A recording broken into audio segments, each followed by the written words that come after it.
Welcome to another episode from the Veterinary Research Channel. Today, we delve into a fascinating study published in the Journal of Veterinary Internal Medicine in 2024. This research explores the utility of focused cardiac ultrasonography training for veterinary students in differentiating the stages of subclinical myxomatous mitral valve disease in dogs. Myxomatous mitral valve disease is a common ailment affecting adults and older dogs, often initially detected by the presence of a heart murmur.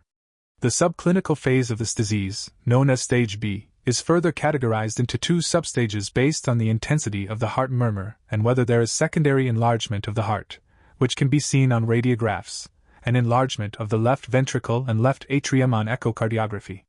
Specifically, dogs exhibiting a heart murmur of grade 3 or higher, a vertebral heart size greater than 10.5 on radiographs, a normalized left ventricular internal diastolic dimension of 1.7 or greater on echocardiography, and a left atrial to aortic root diameter ratio of 1.6 or greater on echocardiography are classified as stage B2.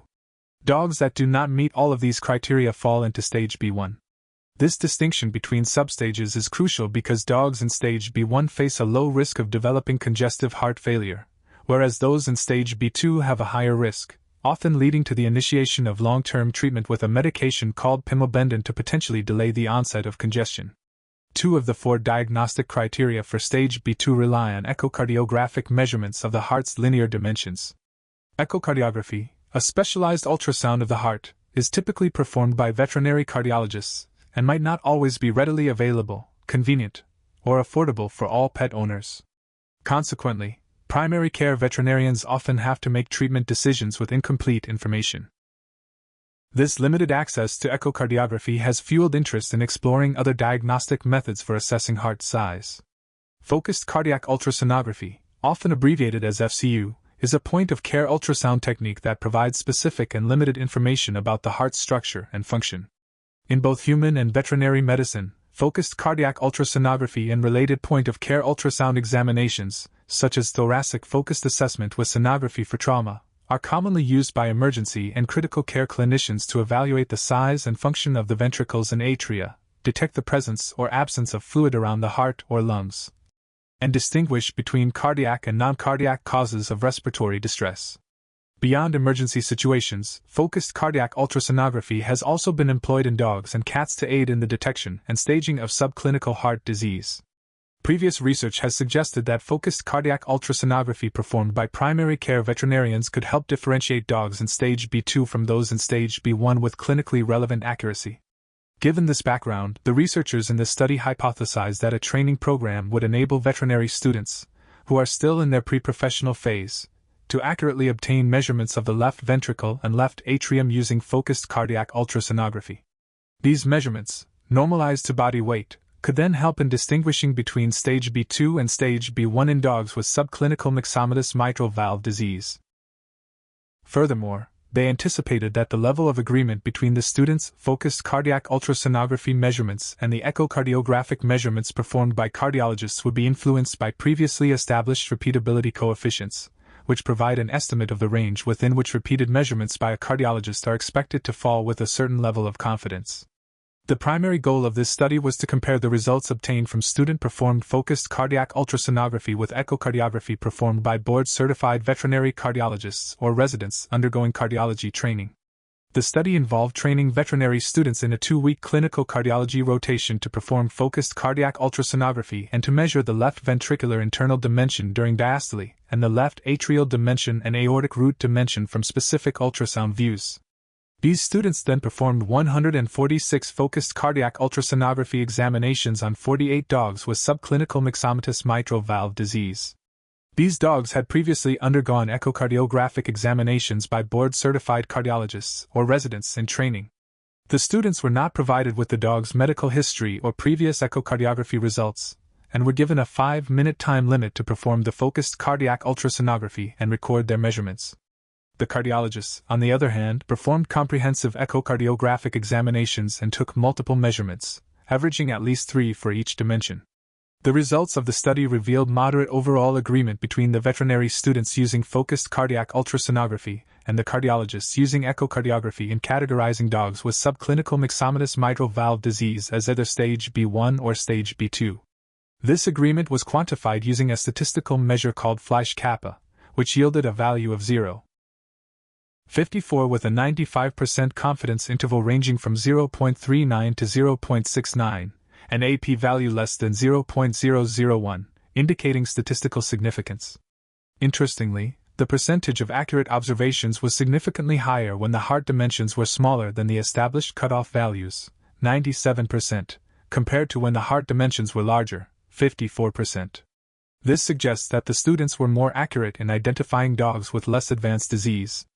The study also found that the level of agreement between the students and cardiologists increased from moderate to good as the heart sizes became more extreme, meaning when the heart dimensions were clearly well above or well below the diagnostic thresholds.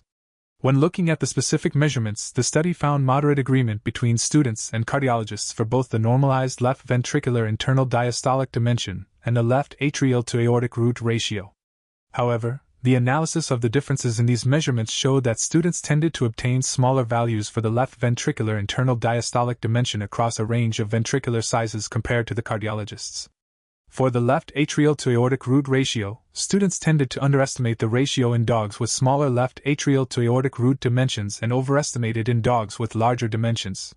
Further analysis revealed that a higher proportion of dogs in stage B2 were incorrectly categorized by students as stage B1 based on the left ventricular internal diastolic dimension criteria compared to the left atrial to aortic root ratio criteria.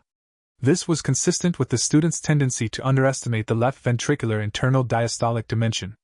The researchers also investigated how the repeatability coefficient, which reflects the cardiologist's confidence in their diagnosis considering measurement variability, influenced the agreement between students and cardiologists. The results showed that as the repeatability coefficient increased, both the statistical measure of agreement, kappa, and the strength of agreement generally improved.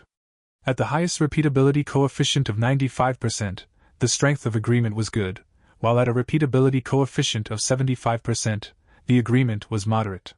However, this increased confidence came with a trade-off. As the repeatability coefficient increased, the number of dogs that could be confidently assigned a diagnosis decreased, leading to a larger number of cases with an uncertain diagnosis.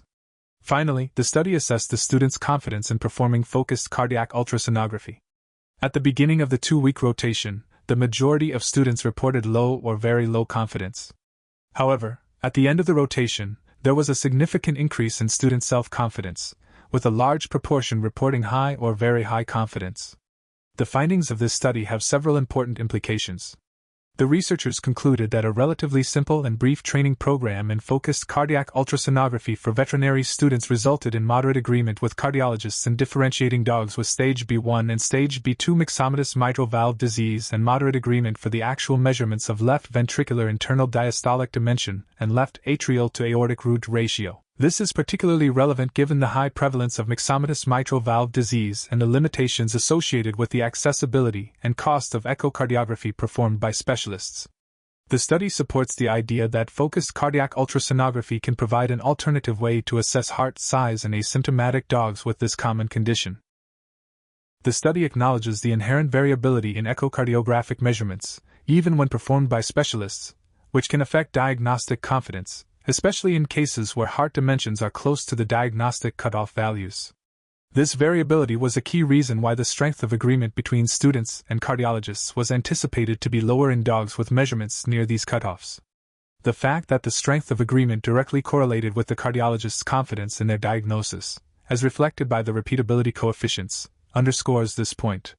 The researchers highlighted that while higher repeatability coefficients indicated better agreement, they also led to a smaller number of cases with a clear diagnosis. One notable finding was that students tended to underestimate the left ventricular internal diastolic dimension compared to cardiologists, which contributed to a higher number of stage B2 dogs being miscategorized as stage B1. The researchers suggested that future training programs should emphasize adjusting the ultrasound imaging plane to ensure the widest possible measurement of the left ventricle is obtained. They also proposed exploring the use of the right parasternal long-axis view, which has shown higher repeatability for left ventricular internal diastolic dimension and left atrial to aortic root ratio in previous studies involving cardiologists. While students found the long-axis views more challenging to obtain consistently, refining training in this area could be beneficial. The underestimation of left ventricular internal diastolic dimension contributed to a highly specific diagnosis of stage B1 by students, but also increased the likelihood of misdiagnosing stage B2 dogs. Improving the accuracy of left ventricular internal diastolic dimension measurements in student training could lead to a better balance in diagnostic accuracy across both stages of the disease. Despite many of the participating students having some prior exposure to focused cardiac ultrasonography in other clinical settings, their initial confidence in performing the technique was generally low. A significant positive outcome of the study was the substantial increase in student self-confidence and comfort in performing focused cardiac ultrasonography following the specific training program. The researchers wisely caution that increased confidence does not automatically equate to greater accuracy or proficiency. However, they anecdotally observed that the students' gained experience made them more likely to seek further opportunities to practice and improve their skills, which the researchers considered a valuable outcome. The study's findings align with similar research in large animal species and in human medical education, where short, focused cardiac ultrasonography training courses have improved students' ability to acquire and interpret ultrasound images. The integration of point-of-care ultrasound training is increasingly recognized in medical education worldwide, reflecting its growing importance in clinical practice. The increasing availability and affordability of ultrasound equipment in veterinary practice further underscore the relevance of focused cardiac ultrasonography training for veterinary professionals. The researchers also acknowledged several limitations of their study. The specific training program used was just one of many possible approaches, and the ultrasound equipment available at the teaching hospital might differ from what is typically used in general practice. Allowing students to choose the dog's positioning might have introduced variability in measurements. The absence of a simultaneous electrocardiogram to standardize measurements within the cardiac cycle was another limitation. The identified tendency for students to underestimate left ventricular internal diastolic dimension needs to be addressed in future training. While agreement for left atrial dimension and aortic root dimension measurements was excellent, the overall categorization was more affected by the left ventricular dimension measurements. The study did not evaluate the utility of focused cardiac ultrasonography in conjunction with physical examination, radiographs, or medical history, which would be the typical clinical scenario. The inclusion of dogs with very soft murmurs might have resulted in a study population that differs from those typically considered for cardiac ultrasound. Finally, the study could not assess the impact of prior focused cardiac ultrasonography exposure on other rotations or how students' accuracy might change with more practice. In conclusion, this study demonstrates that focused cardiac ultrasonography can be effectively taught to veterinary students using relatively brief and accessible training methods. The moderate agreement between students and cardiologists in diagnosing the stage of subclinical myxomatous mitral valve disease highlights the potential of this technique. Given the high prevalence of this heart condition in dogs and the increasing reliance on ultrasound for diagnosis, these findings are significant and warrant further investigation. In a profession where access to veterinary cardiology specialists can be limited, focused cardiac ultrasonography training for students has the potential to encourage further training, enhance the thoroughness of diagnostic evaluations, and provide crucial data that could lead to improved disease staging in dogs with myxomatous mitral valve disease. Thank you for listening to the Veterinary Research Channel. A link for the reference paper is in the video description. Remember to test your knowledge by answering the questions in the description, and as always, keep those minds inspired, hearts light, and tails wagging.